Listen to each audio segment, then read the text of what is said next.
Esta mañá presentábase a primeira edición do torneo de pickleball Concello de Noia. A actividade organizada pola Concellería de Deportes en colaboración coa Federación Galega de Tenis desenvolverase na Alameda a partir das 10 da mañá. Trátase dunha nova modalidade deportiva xurdida en Estados Unidos que combina elementos do tenis, o pádel, o bádminton e o tenis de mesa. Es como el tenis, ¿vale? La parte técnica es igual que el tenis, lo que pasa que se juega en unas dimensiones más pequeñas, en una pista de 13,40 por 6,10, la red es un poquito más baja y se utilizan palas y una pelota de plástico. Eso es lo que hace que el juego sea un poquito más lento y sea un poquito más fácil, sobre todo en edades más tempranas.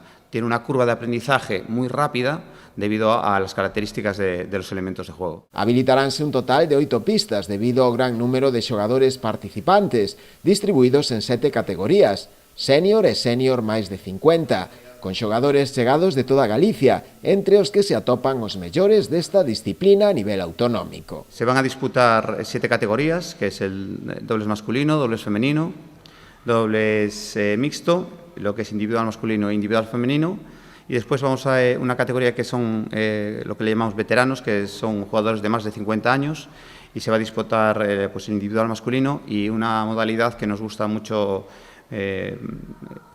jugar y que juegan muchos jugadores, que es el doble soapy, que significa que pueden jugar hombres, un hombre y un hombre, una mujer con una mujer, mixto, lo que ellos consideren.